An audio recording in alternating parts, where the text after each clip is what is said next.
Recording. There we go. Good morning. Good morning. We're going to wait for a minute or two for people to pop on. And while they're waiting to pop on, like the other 2 days, you can go in the center chat space, type in where you're tuning in from, and also grab a pen and a paper. We're going to do a really cool visualization meditation thing today, which is going to be awesome. We're going to move on from what we were doing yesterday. We're going to kind of review a little bit, do a little bit more of that because I missed some stuff, and then move on to the A in the Unshame method today. Lethbridge. Hey, I'm close by in Cardston. All right, who else is tuning in? Where are you tuning in from? I also love to have just a drink of water with me too. And we will go until 10 o'clock today, maybe about 10 minutes after, just for questions and stuff, but that's the plan. Hey, Eliza Sterling.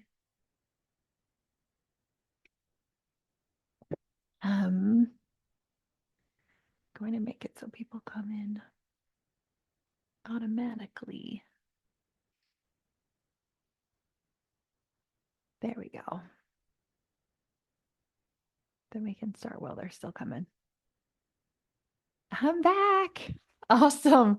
I think you've been here every day, Charlene. Good job. South Woodsley, Ontario. All right. Okay, well, we're going to get started today. And I just turned off the waiting room so people can just come in whenever they come in. I know a few people messaged to say they were going to be late.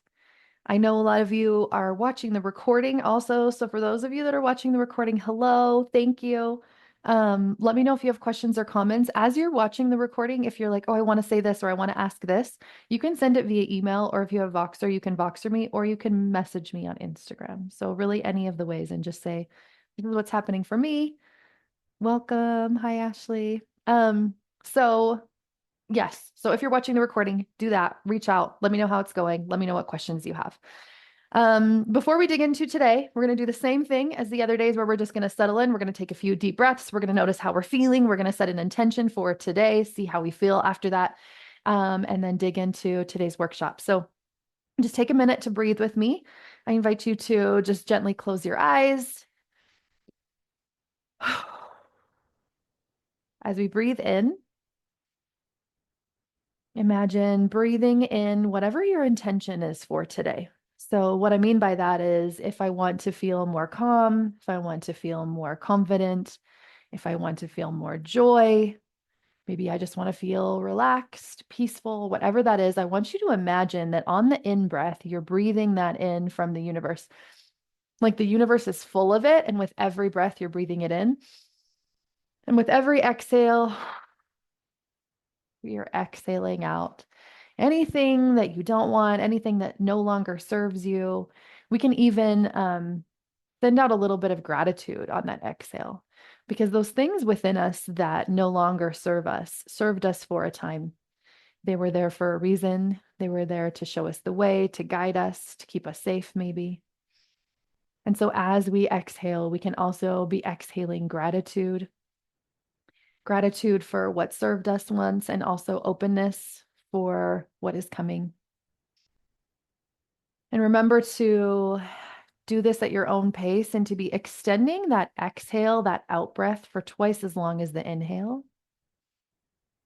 And I'll also invite you to add some movement. So even if you're watching the recording, as long as you're not driving, add some movement. So shaking the body is really regulating for your nervous system, just whole body shaking. Also just moving however your body wants to move. So again, continuing with that inhale and exhale breath, but adding, rolling the shoulders. You can clench and unclench different muscle groups. As we do this, again, just inhaling that intention, whatever emotion we want to call in, imagining the end of the call, feeling that way, calling that emotion in. And exhaling. All right, whenever you're ready, you can gently open your eyes. One of the reasons that we do that in the beginning is because it helps us to focus on what it is that we want to get from this. and it helps our nervous system to relax and open. When we're really tight and we're really clenched up and we're really full of information and full of all the things, it's really hard for us to take in anything new. And today is all going to be taking in new. It's going to be changing. It's going to be moving things. And so we want to be as open as possible, physically open, our muscles open, our heart open, our mind open, our soul space open, just all the things. Okay, tap into a feeling word. What are you feeling today? Type it in the chat. All emotions are valid. All emotions are normal. All emotions are welcome here. And likely you feel more than one emotion. So tune in to what am I feeling and type that in the chat. Welcome Kim and Kinsey, Chelsea. Hey everyone. Okay, I had also asked everyone before we were setting an intention to tell us where they were tuning in from. So you can type that in the chat also. So your emotion, and also if you didn't already tell us where you're tuning in from, you can put that in there as well. Okay, tired. Yeah. And also I would think of, when I think of tired, I think of, is this an emotional tired or is this a physical tired? Because we can have physical sensations and emotional sensations. Usually we're having both. Is it an emotional tired or is there a physical tired? And if there is, if it's a physical tired, what emotion is there also? And it doesn't even have to be an emotion word. It can be like a description, like, oh, my, just feeling like heavy, tight in the chest. Okay. Working on changing my attitude because I've been feeling resentment about cleaning up after everyone. Ooh, can I give you a quick tip on resentment, Kenzie? Because it's my favorite emotion. Because it has such a specific message. So journal with resentment, like you're having a conversation with resentment, and ask it what it wants to tell you, knowing that resentment's message is going to be something about how I'm showing up in the world, something about a way of being that I don't like that I'm being, some message of like, maybe I'm not stating my needs. It's always going to come back to me. Resentment things seems like an outward, like I'm resentful for that person for doing that, for leaving all of their stuff all over the house. But resentment always comes back to me somehow. So I would just do a quick journal of like, what is resentment telling me? Because it can be one that can so quickly get you clear on what's actually happening inside, and then how to create a system or a structure to make you feel better about that. Okay. Kim, hi, Kim. Edmonton. Heather, hi, Heather. I feel so excited and energized from Arizona. Eliza, my mother-in-law, is watching with me. She feels pain. Oh, thank you for watching. Thank you for being here. Okay. And I honor that. I see that. All of your emotions. We are humans. We have all of the human emotions. When I first took my very first life coaching training, they told us it was the 50-50, like that we half the time we're going to be feeling like positive and happy and calm and peaceful, and half the time we're going to be feeling the opposite. And sometimes in some seasons of life, I feel like it's much less than 50-50. It's much more that I'm feeling more heavy, more discomfort. Okay, Lethbridge, a little scattered. Cartston, desire to truly start again. Yeah. And know that you're not starting and it's not again, that learning is like circular. Like you're here because you have already learned things, you've already taken things in, you've already grown. And so not discounting the growth that you've already had, because learning actually is research based. It is secular. It's not just like eight. It's not just A to B. We don't just go from here to here and then just have everything and then we're done, right? Nothing works that way. Not learning to walk, not learning to talk, not learning to drive, not learning a new language, nothing that you've ever learned in your whole life you just got and you were like, I never need to think about that again because I just have it figured out. I have it down. It always is like this back and forth moving upwards process. I think of it like a cone and we're like circling around, and sometimes it feels like we're going backwards because we're like, wait, I'm starting again. But no, it's actually an upward momentum movement around it also. Okay. So let's get started today. We'll do a little review for those of you that missed. And for those of you that haven't caught up, that is totally fine. And oh, hold on. I have to share my screen. I can't talk and share the screen at the same time, apparently. There we go. So for those of you that want to catch up, I did it this way to make it really easy on you to listen to. I did it on a podcast. So you should have had a link to a private podcast feed. It might be in your junk or your spam folder. It will come from a platform called Kajabi, and you'll be able to like copy and paste the link and put it in your it's like an RSS feed thing. And then you put it in your podcast app and somehow it magically turns into your podcast and you're able to listen on your podcast app. thanks to my husband. I don't even know how that magic works, but it's awesome.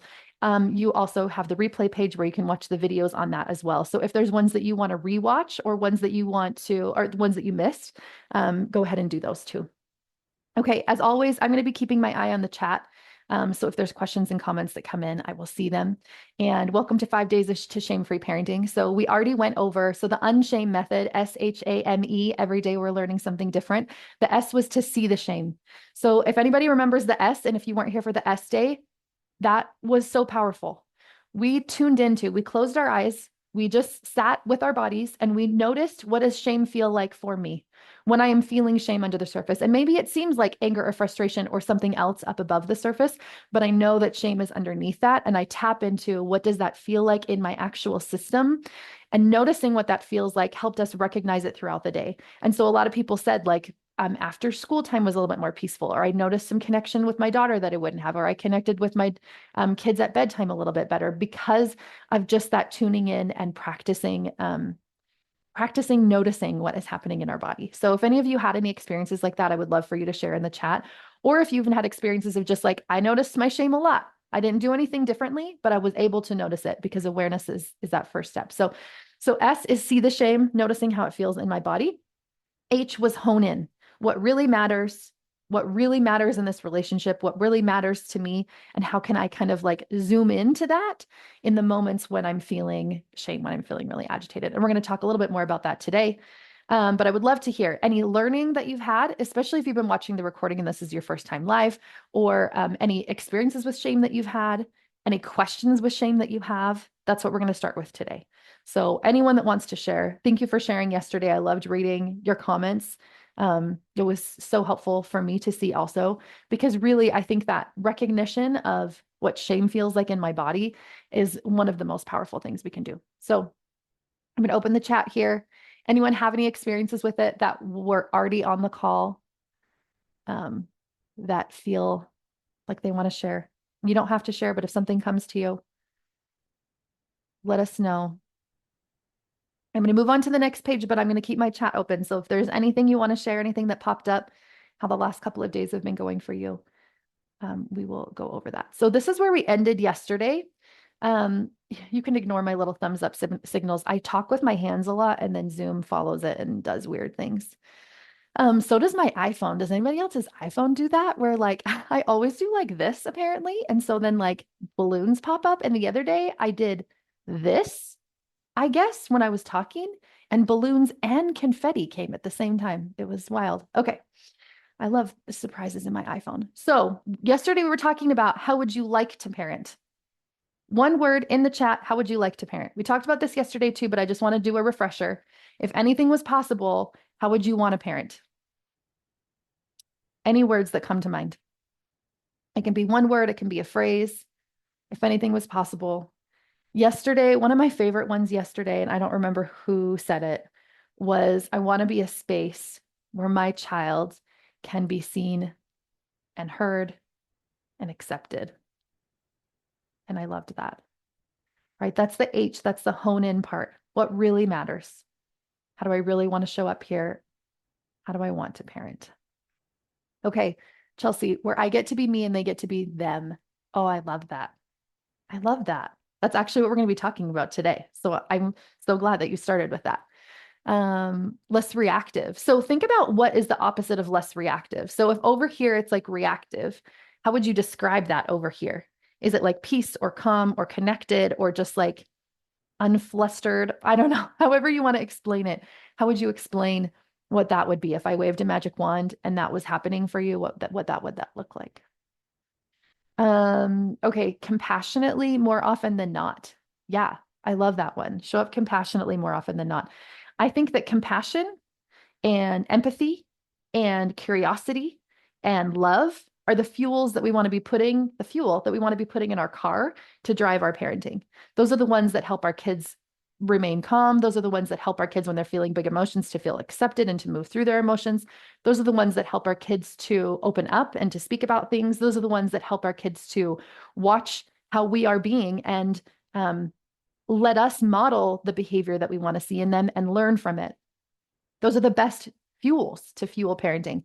But they're also tricky. They're tricky to get to because so much of the time we're like fake getting to them. We're like imagining what we think it would be like if we felt compassion and like doing those actions when we don't actually feel compassion. And that's what this work is going to be about.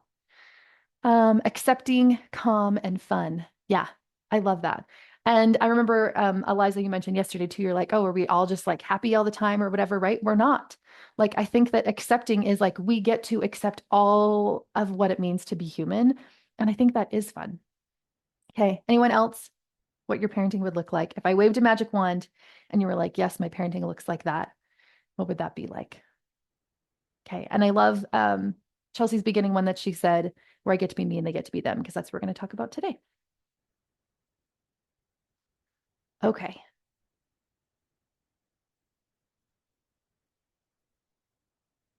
Um, I just want to make sure that you can still see my screen.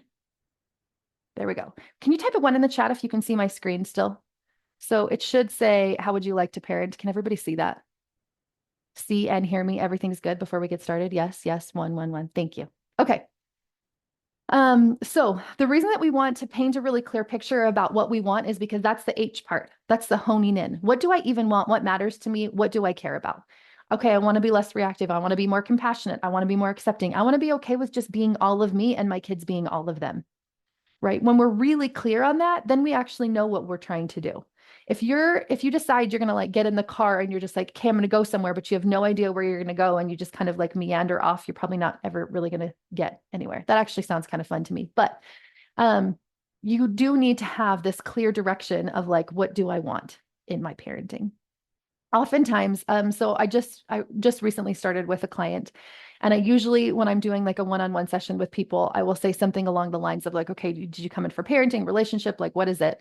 And I have them rank that on a scale of 1 to 10. How is your relationship right now? How's your relationship with yourself right now? How is your parenting right now? Whatever it is that they want to work on, how is that doing right now? We rank it on a scale of 1 to 10, and we figure out where they are, and then we figure out where it is that they want to be. And then that's what guides our sessions. How can we get you to be more here? And all of the work we do is shame work, by the way. It doesn't matter what people come in for. They could come in for their relationship with each other, and I'll know under the surface what's really bothering us, what's really getting in the way of healthy communication, what's getting in the way of intimacy, what's getting in the way of connecting with the other person is actually going to be all of this that we've been talking about, is going to be shame. And so that's what I dig into right off the bat. And if you're trying to do this work and you're not feeling like if you've been to counseling and therapy in the past and you're just like, I don't know if this is helping, specifically ask for help with shame. Because I think if you're doing anything and it's not talking about shame, it's missing the core component. Shame is the core component of what we need to be working on. In my mind, it's the only thing we need to be working on. Everything else kind of just falls away as we work on it. And so anytime that you're like, yeah, I actually know right now I want to do counseling or I want to do therapy or I want to do this other modality, just make sure that it's in some way addressing shame, because if it's not, it's missing such a huge piece. Okay, so we kind of verbalized what it is, how we want to parent. I also want you to think about what is your role. So again, we're going to type this in the chat. I want you to think about, so my kid's over here and I'm over here. What is my role? What am I in charge of? What is in my power? What is in my control? What is my responsibility outside of them? My kids are over here. What is my responsibility? Okay, type that in the chat. What do you think your role is? We're going to talk in a minute about differentiation and personalization and how we can kind of get our roles mixed up a little bit. But first of all, I want to get clear on what you think your role is. What are you in charge of? And what are you not?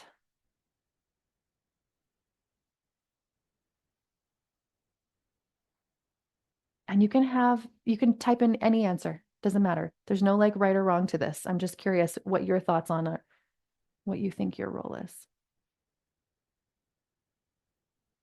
You can also be imagining, what do I think my kid's role is? And what else is there?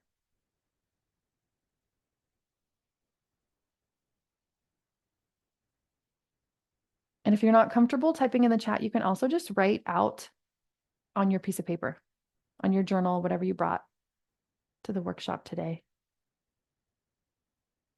What do I think I'm in charge of? Okay, Charlene, my role is to model behavior that I would like my child to see and keep her as safe as possible. Yeah. Okay, so I'm going to take that first one, model behavior. So model behavior means my behavior is what I'm in charge of, Hi, right? So Tony. my This is behavior. Dr. Hinkelman's office. Oh, I'm hold just on 1 second. Okay, so if it's my behavior that I'm in control of, it's my thoughts, my feelings, my actions. Do you remember we talked about think, feel, do? My thoughts create my feelings fuel my actions. We're going to talk about that again today, but think, feel, do. So I'm in control of my think, feel, do. What I'm thinking, what I'm feeling, how I'm acting, how I'm showing up. Now, yes, part of that might be like, okay, how can I care for this person physically, right? Like, so maybe when they're born, they can't feed themselves and I feed them. They don't know how to put themselves to bed, so I do that. Like, there are some things that I'm going to be doing to help support them, to help keep them safe. Anything else that you're in control of and not? A witness to get to watch their journey while I'm on mine. Oh, I love that. I also think I'm a model, but on about scope, I'm showing them they can choose that they get to be and what they do and love in this life.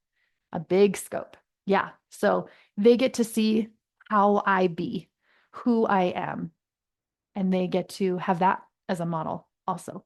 So not just like the small little day-to-day behaviors, but also the big behaviors, like what am I passionate about? What do I like? What do I care about? What matters to me? Okay. One thing I want to mention, help them to be self-confident. Yeah. So that actually goes back to think, feel, do. So I'm in charge of my own thoughts, my own feelings, my own actions, and how I teach them to be, for instance, self-confident or to be safe or to take care of themselves or whatever is going to be a lot more about how I'm modeling the behavior to them than anything else. It is going to come with my interactions with them and what I say too, but most of that is going to be me modeling it. How am I modeling self-confidence? Okay. One thing I want to mention here is that sometimes we get this mixed up and we think that we're also in charge of their think, feel, do.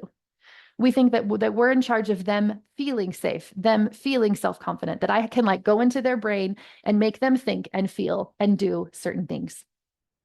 But that's control, right? That's not, and also it's not possible. It's like even a false sense of control. Have you ever had like a moment where you get up, and this has happened to me in the morning or before or whatever, and maybe your husband has like a certain look on his face or something, and in your mind you're like, he's mad at me, or like what did I do wrong, or like you just kind of start the day out wrong because of facial expression from somebody else, and then later on as you're talking to them about it, they were like, what, I didn't do any of that. They're like, maybe I was just tired, maybe I just had indigestion. Like it actually did not have anything to do with what you perceived that it was, because they're not the ones that are reaching in your head and like putting a thought in your head. This also works, I know, because there's times where I wanted my husband to be mad because I was mad at him and I was like, oh, you better be like, you better feel bad about this. And like, maybe he didn't even know. Maybe he didn't notice. Actually, lots of times he didn't notice at all. And I'm like, did you not notice that I was mad at you? Right. Because I can't just decide to put a thought and a feeling and an action in his system either. When we think that we can, when we're under the false pretense that, yes, I get to control somebody else's thought, feeling, and action, either consciously or subconsciously, we're in control. And when our control is high, our influence is low. Influence being, I get to model the behavior that I want to see in them. Influence being, if I am self-confident, they will learn that. Influence being, they'll developmentally get to where they need to be based on how I am, right? All of the ways that we actually want to teach is through influence, and influence is way down here when control is way up here. Have you ever felt like you knew that somebody wanted something from you? You knew they wanted to, like, you can just, you feel that control, right? You can feel when somebody is controlling you. We all have this thing inside of us called counter will, and counter will is this like wall that we put up when we're feeling controlled by somebody else. So as soon as you feel that control from somebody, it's like immediately they lose their influence. You're like, no, I don't want to do that. Like whatever it is that you're doing, I don't want any part of that. But the inverse is also true. As we can drop our control all the way down, our influence is so much higher. Our influence is huge. And day 1 and day 2, and here for day 3 is going to be all about deconstructing like ways of being. But day 4 and day 5 are going to be building up new ways of being. It's kind of like we have to take it down before we can build something up. So that's going to be really exciting. But that's going to talk more about the influence that we really do have for positive change in our kids and in ourselves as well. So as control is high, influence is low. If you want more influence, which is the only thing that actually works because control doesn't work anyways, influence is high, control has to be low. Okay, Charlene said help her to be independent and make the right choices. Yeah. And so over here, my role is my thoughts, feelings, and actions, right? I don't get to decide. You are all of a sudden independent or you make good choices or whatever, right? I get to do me and then I get to influence her in a healthy way. Okay, so this brings us to differentiation and personalization because we're like, yeah, okay, maybe I consciously sort of get this. Does everybody kind of consciously get this? You can type a 1 in the chat if you're like, yeah, that makes sense.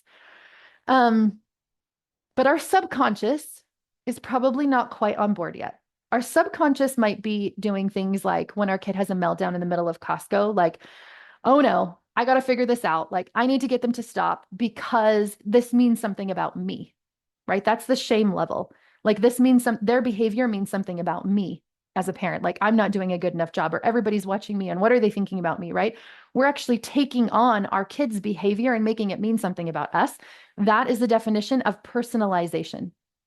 Okay, got it. One, a couple ones. Some of you were like, I'm not totally sure if I consciously get it. It'll come. So personalization is taking something outside of ourselves and making it mean something about me as a person, my worth, my value, my enoughness. And again, we often don't do this on a conscious level, but we are subconsciously doing this all the time, especially with our kids, right? Our kids are late for class, or they're not doing good at school, or behaviorally they're having a problem at school, or they get out of bed 100 times a night and we're like, what did I do wrong? What is wrong with me? It comes continuously back subconsciously to that me-ness, right? When we talked about shame, shame is like some amount of not enoughness. So that's exactly what personalization is. And we do personalization in parenting all the time. And I think this is because when we have a baby and our baby is born, we are literally in charge of everything. We got to hold them. We're in charge of their emotions, calming them down when they're feeling upset. We have to feed them. We have to sleep them. We have to do every single thing. And so it's almost like our identity kind of gets wrapped up in that. We're like, me and this baby are kind of one being together. Then over time, that separates and that separates and that separates. But we still keep on some amount of this personalization, right? Which is why it feels so terrible if your kids grow up and they decide to choose a totally different path than what you wanted for them.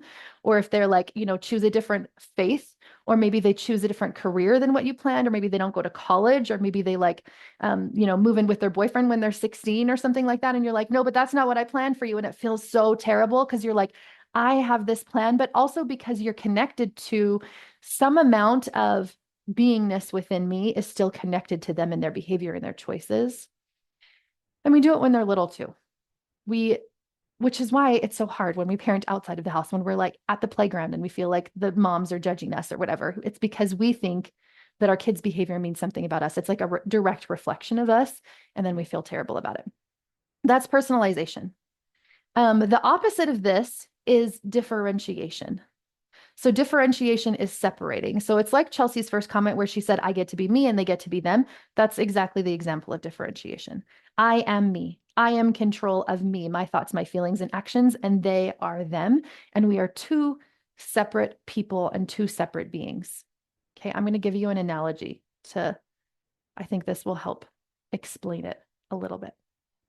Imagine that you are a mom and you give birth to this baby, and this baby is like a seed, like somebody up there, whatever it is that your belief system is about how babies got to earth, shook up some seeds and like just planted one.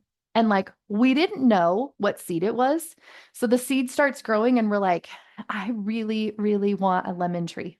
I've always wanted, actually, this is a true story. I've always wanted a lemon tree. I just want a lemon tree to grow in Canada and it doesn't, but I'm like, I really want a lemon tree. And it starts growing and it starts growing. And we're like, that does not look like a lemon tree. So we start trying to manipulate it. We start trying to control it. We start trying to change it because we're like, no, I didn't want an avocado tree. I definitely didn't want a cactus. Does anybody else feel like cactus is what they accidentally grew in their child? They're like, wait a second, this is kind of prickly and pokey. And like, I don't really know if I wanted a cactus, right? the whatever plant starts growing, we get like upset about it because we're like, no, no, no, I didn't want it to be this way. I wanted them to learn how to read at this age, or I wanted them to not have such big meltdowns by this age. I wanted them to choose this path, whatever it was, behaviorally, academically in their life. And it's really tricky to accept the seed that we have just been given.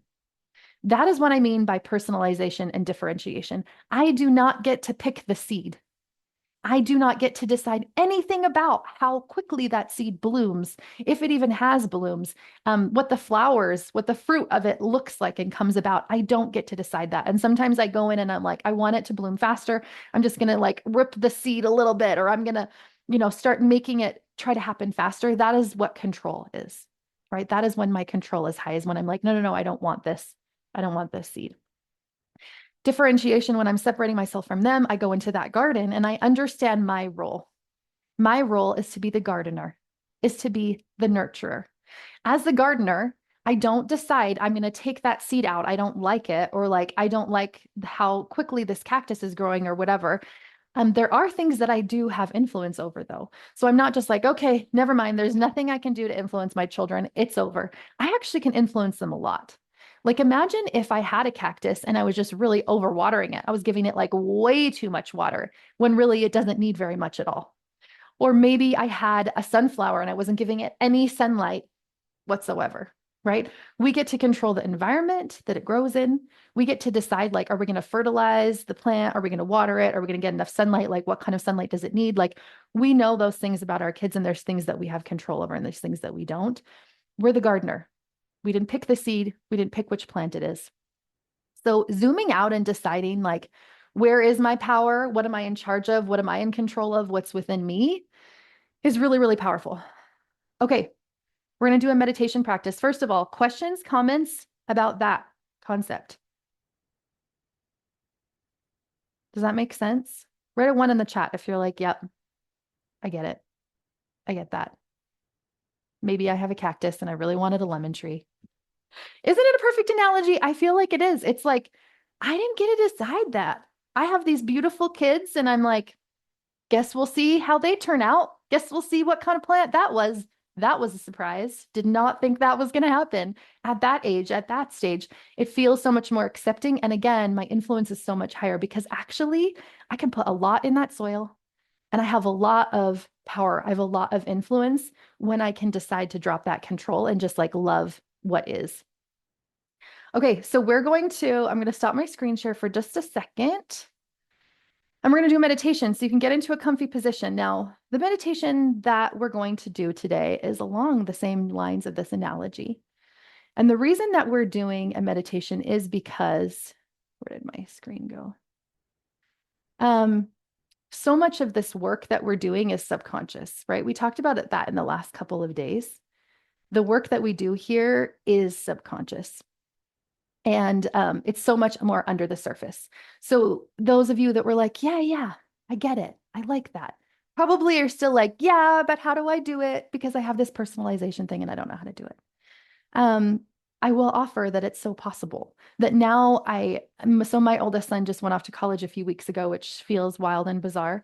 And every once in a while I get a hit of like sadness or like, oh, I just really like miss him.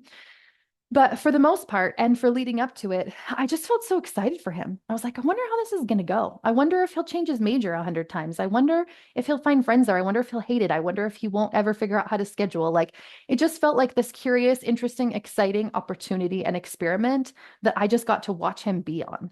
And there was no attachment to how that turns out, to what his grades are, to who his friends are, to how even difficult it is. Like, it's been pretty difficult and pretty uncomfortable. And if I was so attached to how that was going to work out, my thoughts would be like, I haven't taught him enough. I haven't done enough. I should have prepared him more. And this isn't working out well for him. And maybe I should, call this person or talk to this person, or like, I would just be so in there trying to control. And I don't feel that way.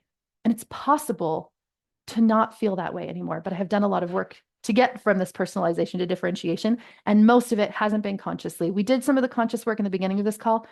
Now we're going to get into the subconscious under the thing. I want that, please, right? Don't we all want that? I was saying that to somebody the other day because I coach a lot of people that are going through the same kind of transition, and it can be really hard and they can feel a ton of grief, but not even necessarily like the kind of grief that's like, okay, yeah, go off and everything's okay, but like almost like regret or like resentment, or like there's just so much tied into this kid moving off into the world. Instead of, what I think of it is, when we detach ourselves, when we have a healthy detachment, when we separate this personalization and differentiation thing, then we can be happy, we can be excited for them, we can like watch them grow. And it actually is the only place where we can have true connection, because he really does get to be him. He really does get to make the choices that he wants to be. And he knows that for me. He feels that for me. And I feel that for him. And so it's a beautiful time of life. It's like exciting. It's confident building. And it's also, it's hard. It's hard to watch them go through discomfort, to watch them go through things. But anyways, that's the goal. Okay, so meditation, get in a comfy spot. This is, I call it meditation. It's like a visualization type thing. If you are somebody who has a hard time closing, actually, I'm going to ask you this. Type a 1 in the chat.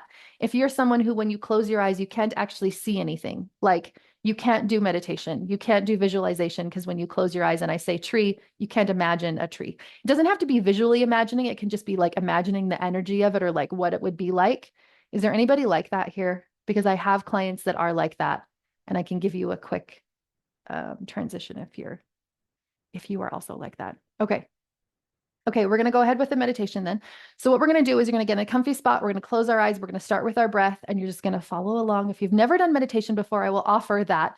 It doesn't have to be anything. If you're like, I don't know, I'm back here and I feel like I was supposed to be over here, or I kind of tuned out, like I've fallen asleep during this before and I still felt better afterwards. So don't feel like it has to be anything. Whatever it ends up being is exactly how it's meant to be.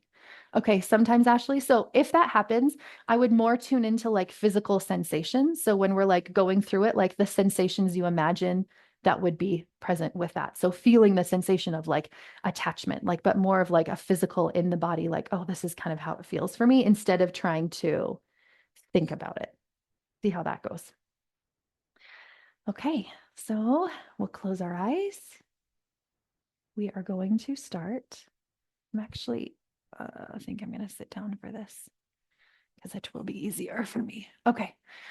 Close your eyes and sit down. And whenever you're ready, you can start with your breath in through the nose. Exhaling slowly, twice as long out through the mouth. You can put your hands at your side, or you can have them palms up or down. Or you can take your hands and put them on your chest if it feels comforting, or one on your chest and one on your stomach. But as you settle into that breath in through the nose and exhaling twice as long out through the mouth, I would invite you to ask your body what feels good, what position would feel good, what breath would feel good, and do that. We'll just sit here and breathe for a minute.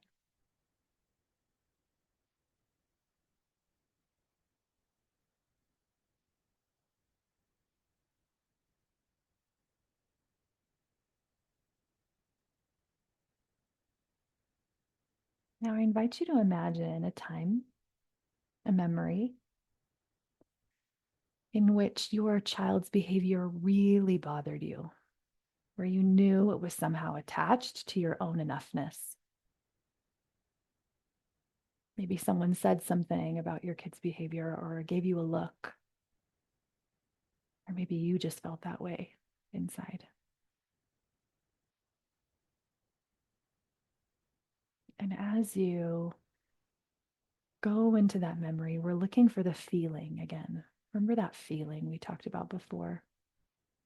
How does it feel in the body? We're going to bring that feeling up into our body. We're going to allow the memory to slowly fade away, but we're going to stick with this feeling. How does it feel inside? Physically feel. when my child's behavior really bothers me. We're going to open up our hearts, open up our bodies to more of that feeling, allowing it to turn up a little bit, welcoming in as much of it wants to come in.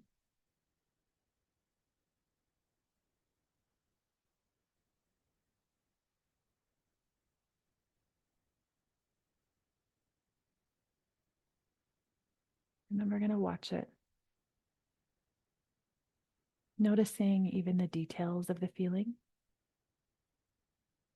Maybe you feel it in a certain spot in your body, your head, your chest, your stomach.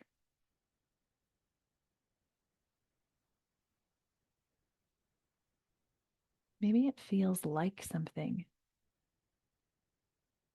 a shape, an object, a metaphor.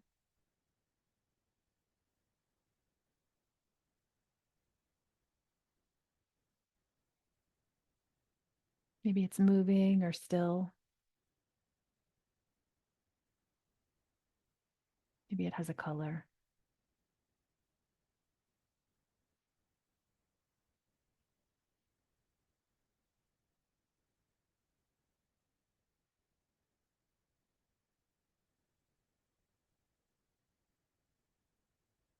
As you watch this shape or object, feeling, I invite you to imagine pulling it outside of yourself.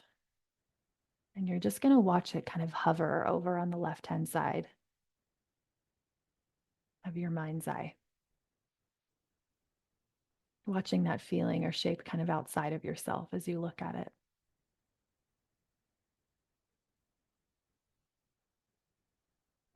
Noticing that as you look over there to the left at the shape or object, that you and your child are intertwined here. That them and what they're doing or how they're being are connected. And I want you to imagine separating those, pulling apart you and them. Imagining them as a tree or a plant. What plant are they? As you pull them apart, they move to the right-hand side of your mind's eye. This plant that they are. Is it prickly or soft? Smooth, bumpy? How big is this child plant? Where are they at in their growth?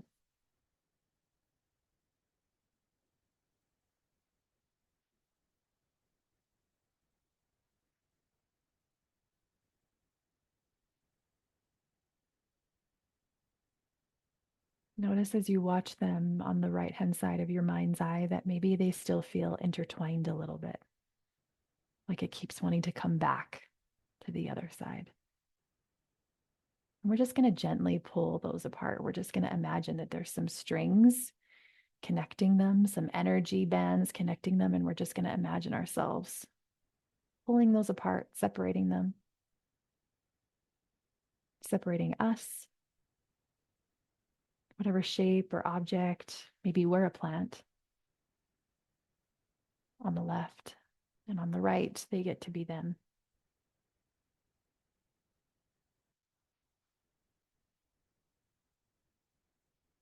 Now imagine these two plants. We're watching them, one on the right, one on the left. One is us, one is them. We are pulling these apart. We are separating them. And imagine that as you do that, you can even physically be moving your hands, imagining yourself doing that. And as you are separating that, notice that this plant on the right starts to grow. It starts to bloom. It builds into a big, strong, beautiful plant. And notice that as it does, we do also. Our plant on this other side builds, it grows, it blooms.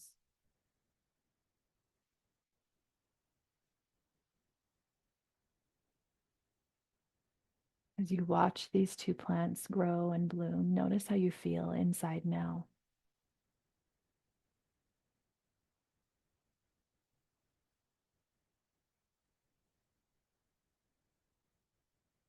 The part of you that's noticing is the observer.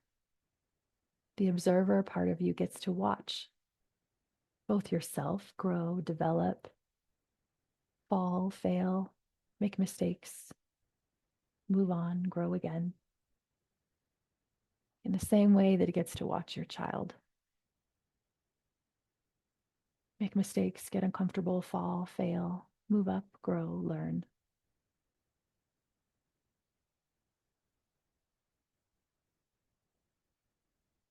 Notice all detachment fall away. All of those powerful strings and bands are gone.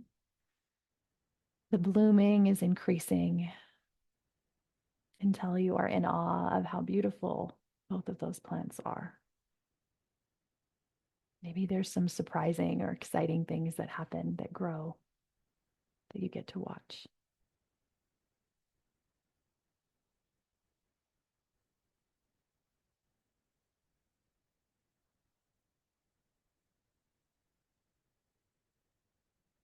Now notice instead there is this, instead of this string, this attachment, there's a light, a beam of light going from one plant to the other plant. A true connection, true intimacy and love.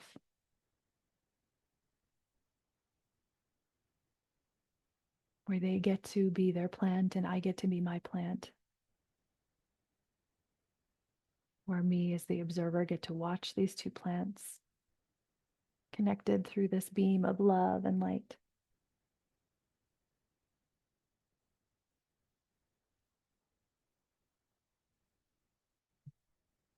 I'm going to sit here and watch this feeling, watch what's happening.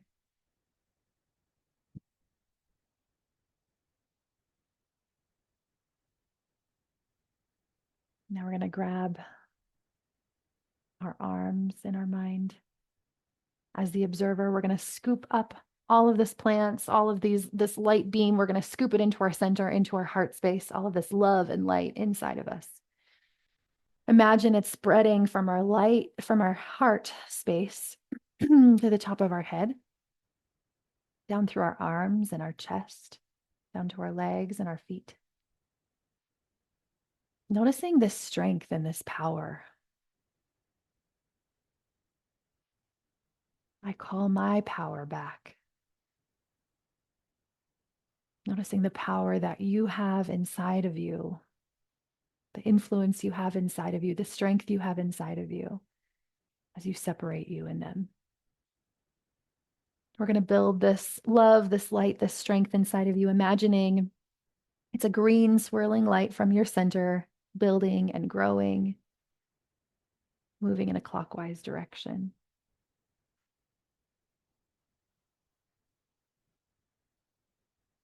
Builds and grows like a swirling storm in strength until you can feel it at the top of your head and down to your toes and through your arms and your fingers. So strong that it builds and moves outside of yourself, swirling in a big sphere, a globe around yourself, shedding you with light and love. This is your strength. This is your power. We're going to take our pointer finger and our thumb and press them together. And as we do, we'll inhale through the nose, exhaling out through the mouth, moving the body. You're shaking the body on that exhale, taking 3 slow, deep breaths, going at your own pace.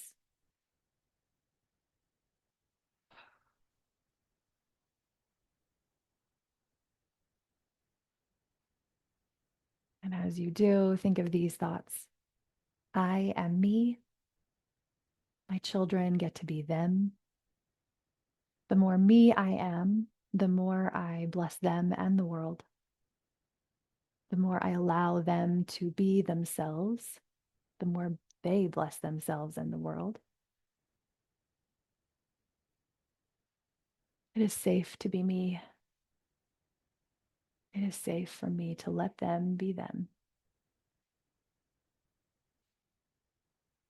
All right. Shake the body. Come back to this space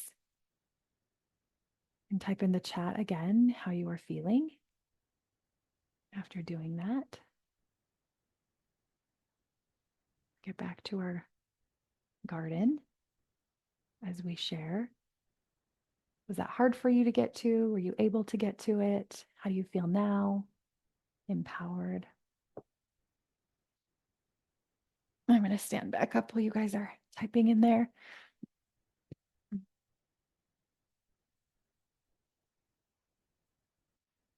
Type a 1 in the chat if you feel better. Just noticing, even in your physical body, even if you weren't able to totally visualize or totally get there, how does it feel inside now? Does it feel different? Even if you can't think of a word. Yes, relieved. Yeah. Strong. Proud as tears are going down my face. Oh, Charlene, that's beautiful. That's beautiful. It is. I feel proud as I watch my kids be them. In fact, I heard recently, maybe it was Dr. Gabor Mate, I'm not sure, who said that the opposite of shame is actually pride.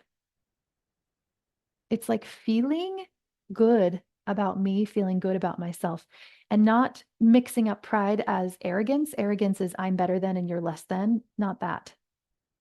But I feel proud. I feel good about me. And I think about that when I look at my kids too. Even in their mistakes, even in their failures, I'm like, whew, that's hard.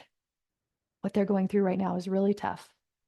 But I can also feel that pride, not because it's attached to me or connected to me, because I can just love them and watch them.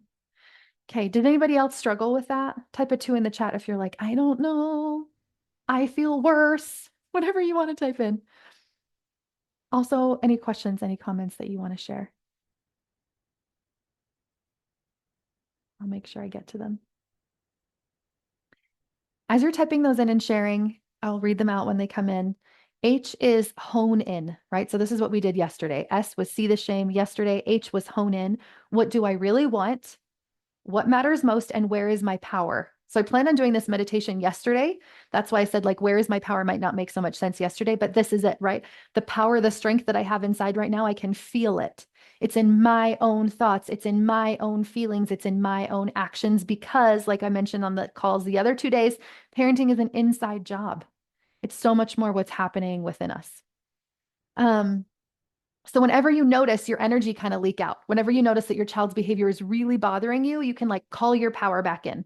You can call your presence back in. You can remember how it felt to feel this way. You can separate. You can even in your mind imagine separating your child over here from you over here. And what does that separation feel like? And not separation as in like, I no longer care about them, right? But right now we're so attached. And so it's detaching that.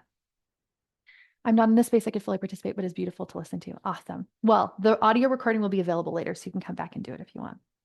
Okay. So energy, separating our energy, separating our own selfness, our own beingness from them. Does anyone have anything to share about practicing this yesterday or practicing the see the shame? So S was see the shame, H was hone in. Does anyone have anything they want to share that happened for them over the last couple of days? Any moments where they're like, oh yeah, I get this now, or yeah, this felt really good, or oh, this was really hard. I recognize this. Okay. Amy, I used to be able to appreciate other people's kids because I'm not attached to them. So I could see them somewhat clearly. Now that my own kids are separate from me and my shame isn't part of them, I can more easily see them as the wonderful humans they are. Isn't that true? Like when, I'm just going to use you as an example, Amy, but she messaged me one time and was talking to me about my son. And she was like, he's just so fabulous. And I was like, yeah. And your kids are fabulous too. Right. That's the pride that I mean. The pride is like, not I'm better than you and you're better than them, but like I see that all kids are actually innately very fabulous. And so are all humans. And so are all moms. And moms are my fave, which is why I work with them. But I think that the reason that coaching works is because we get to borrow somebody else's belief of our amazingness until we believe it ourselves. We get to borrow the possibility that, like, maybe we are doing enough. Like, maybe I can accept myself and love myself where I'm at right now and have empathy for myself because I see somebody else mirror that back to me. Okay. Anyone else want to share anything about the S or the H or anything that's been coming up for them? I have a unique situation where my 15-year-old has chosen to live with her father, and thinking about what we've discussed the last 2 days showed me to really think about my interaction with her as I drive her back to her dad yesterday. Yeah. And that's hard, right? That's one of those like ouch moments where you're like, is this connected to me somehow? Like that would be very um sticky to try and separate. But like she is her decisions are her. She is her own person. Yeah, very difficult. Yeah, and in those moments I would like do this kind of a exercise where I can just pull back into like, where is my energy? Where is my power? How can I take care of myself, support myself, um, feel love for myself? Okay, so sending you love too. All right, so today, awareness. What is going on inside of me? Am I connecting myself to my kids somehow? Am I making their actions mean something about me and my meanness and my beingness? Is there something happening within me there? I can also be awareness around my thoughts, awareness around my feelings, awareness around shame popping up, awareness around anything. It's just awareness, right? Usually we're not aware. Usually we're just like, I'm going about my day. Oh, I have to go get milk. I have to let the cat out. I have to go pick up my kids from school. And we just go from thing to thing to thing to thing to thing with no awareness. It's like we're driving on autopilot. We've just decided like, hey, we're going to let the car drive and we don't even know where the car is going. And like has anybody driven? This has happened to me before where I like get to another city and I'm like, I don't even remember driving. Like I was just like so in this daydream loop world that I didn't even remember getting to where I was going. Um, that is what living life on autopilot is like because I'm not aware. I'm not being aware of my thoughts, my feelings, my shame, my energy, all of that. So awareness is noticing what's happening to us on every level, the thought level, the emotion level, the action level, on any level. So we're going to take a break. We're going to step back and we're going to do some of this work.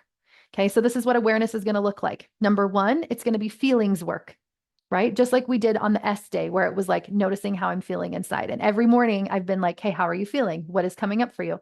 Noticing how I'm feeling, that is one step of awareness. And you can do any of this for your homework today. It can be feeling awareness, like how does it feel in my body? What feeling is coming up for me? It can be thought. A thought work is what I would offer is a thought dump. So I'm going to talk about this. I think of this feeling work and this thought work as conscious and unconscious work, and we need both. And so feel free to do whichever one feels good for you in the moment. So think, feel, do. My thoughts create my feelings fuel my actions. This is just how our brains work. That is what is coming through us all the time.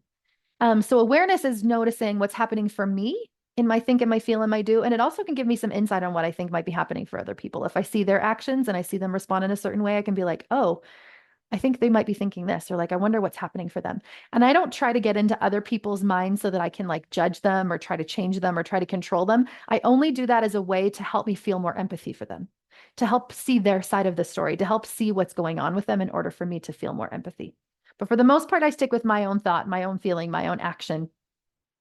Okay. So thought dump. We're going to do this together real quick, 60 seconds, pen and paper. I want you to write down anything that comes to mind. Thought dump is stream of consciousness. Whatever is coming in my brain is getting dumped out on paper. If you have a hard time writing, I would focus it on something. You can put somebody's name down. You can put a situation that happened with your kid. You can put down a specific child you want to work on. You can put down anything. Okay, so 60 seconds, anything that comes to mind, be as radically honest as possible. Let everything out in your brain out onto paper, and we are going to throw it away after. Go ahead.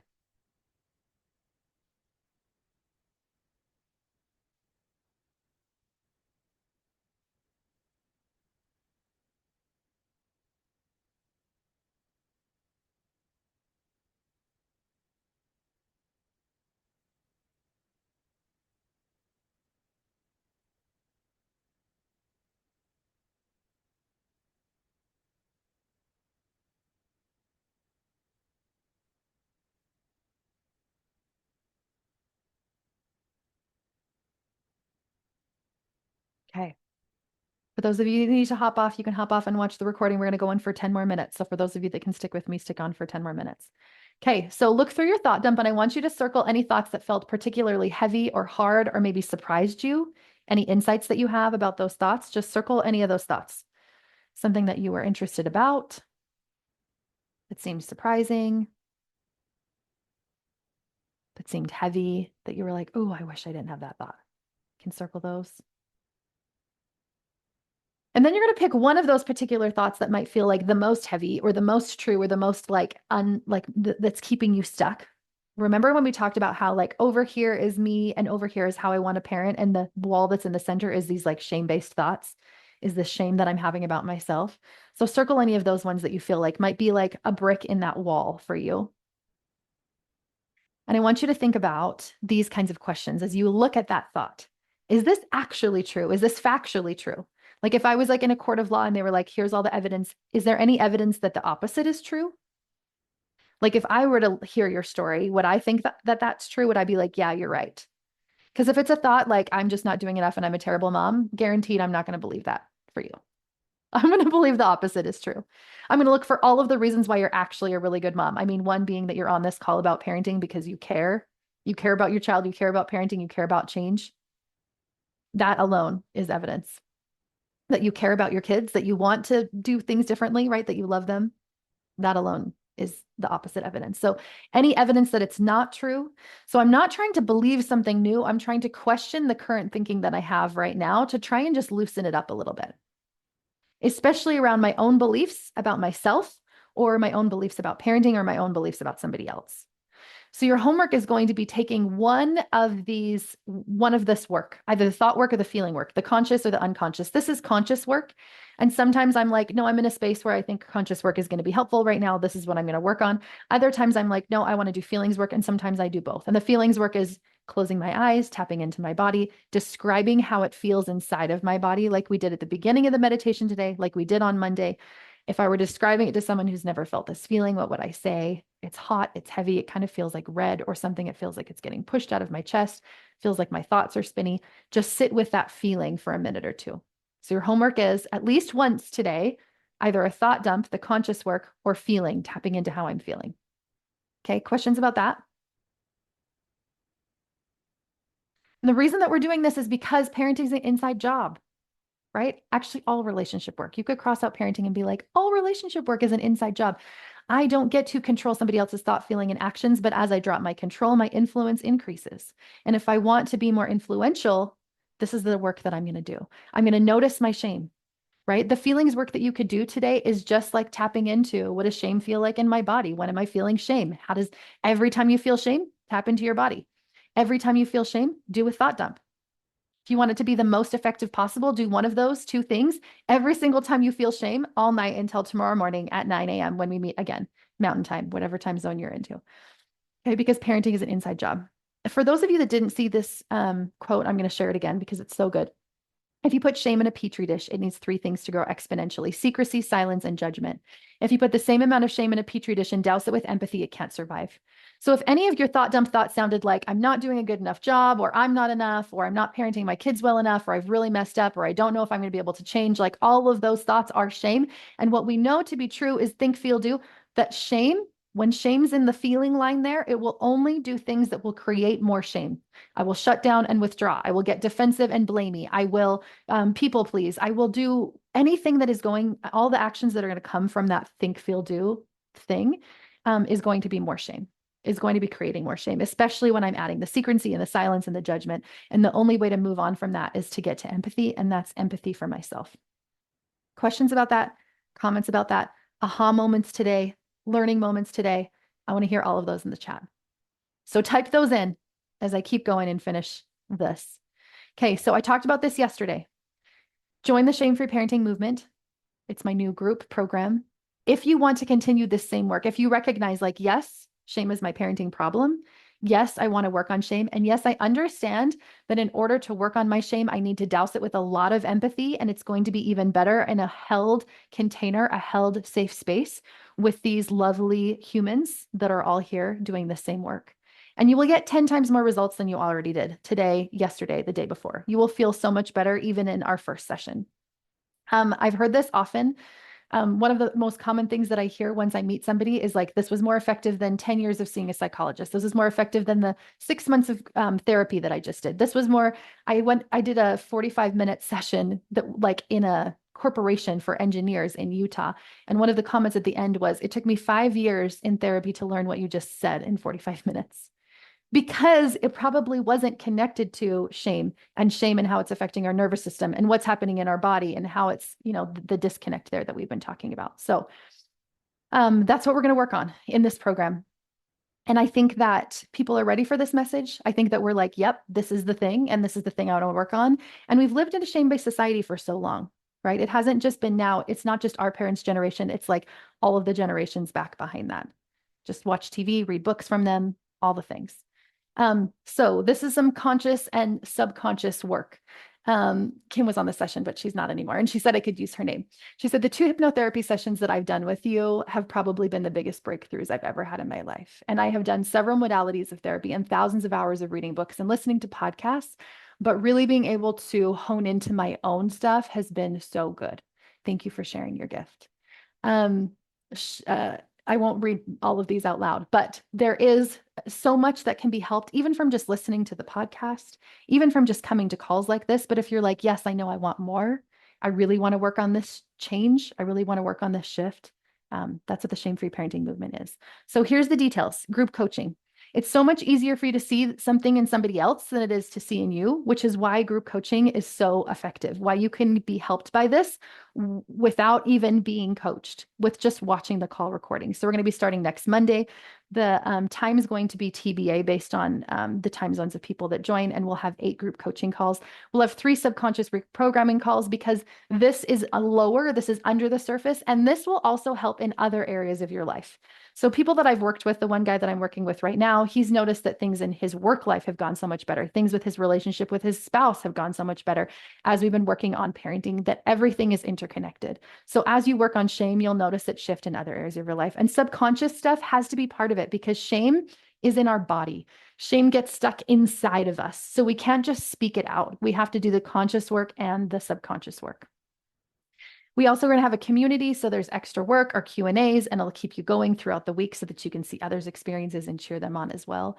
And in the Secure Relating book, I mentioned this the other day, but aloneness is what happened when we went through difficult things. And the opposite of aloneness is togetherness.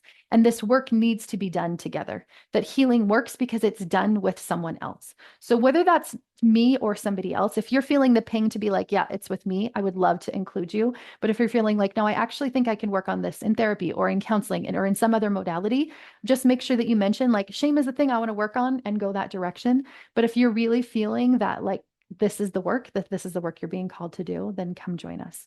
Listen to that ping and come join us. These 3 dad calls are going to be really unique too, because I love having calls where our partners get to come on board. They get to understand what's happening for us. The dad experience is really unique, and it's awesome to see other people doing this work as well. You get this for $9.97. There is payment plans available. This is actually the lowest that I've ever done any program like this in like a really long time. Maybe in the next forever. I don't even know, because I really want it to be accessible. I really want this shame-based movement, shame-free movement to be this like wave that takes over, that really helps us understand that shame is the root of all the things that are happening. Shame is there under the surface, even if we can't realize it. And it's the thing that we need to work on. And I think that you understand that also if you're here. There's going to be some up-level options as well. So if you're like, I don't know if I want to open up, you can have some one-on-one coaching sessions if you want to up-level. There's also an up-level where you can have a group Voxer program, which is like a walkie-talkie app. And Monday to Friday, I'll be there answering your questions. It's like having a coach in your pocket. I can like respond all of the time and be like, yep, do this. Yep, let's do this. Let's coach through this at any time. I am so confident that this is the way that shame work needs to be done, in community, in group, talking about it openly, talking about it clearly, talking about it with empathy, that this will douse that shame with a huge amount of empathy, just being in this container, that I'm going to do a 7-day money back guarantee. I don't usually do guarantees, but just so that you can feel even better about it. And at the end of the week, you're like, no, this isn't for me. That is totally fine. You can find something that is for you. So join the Shame-Free Parenting Movement. It is already open for registration, and we do start on Monday. So come be with us. Questions, comments about anything we talked about today about the Shame-Free Parenting Movement. I will put the link in the chat also, in case you're like on your phone and you're like, I can't QR code while I'm on my phone. It's coachcrystal.ca/group. Okay. I will stay on for any questions, any comments. I have a couple of minutes today. And then we will meet again tomorrow morning, 9 a.m. Mountain Time, same thing. There is audio and video replays of these, so you can watch them. They're going to be available until the end of the week. And for anyone that joins the Shame-Free Parenting Movement, you'll have access to those for the whole movement. Thanks, Ashley. Okay. Any other questions, comments? I'm going to stop my screen share. Thank you. Thanks for coming on, Amy. Thanks everyone for being here. I can answer your questions over DM also if you're like, I'd rather just email you or message you or Voxer you or whatever. We can chat about it, chat about the group, chat about what we talked about today or the last 2 days if you're catching up on the recordings. I will be here. Thank you. Thank you for being here with me. And I'm glad we were able to do a meditation today, and we will see you tomorrow. Bye, everyone.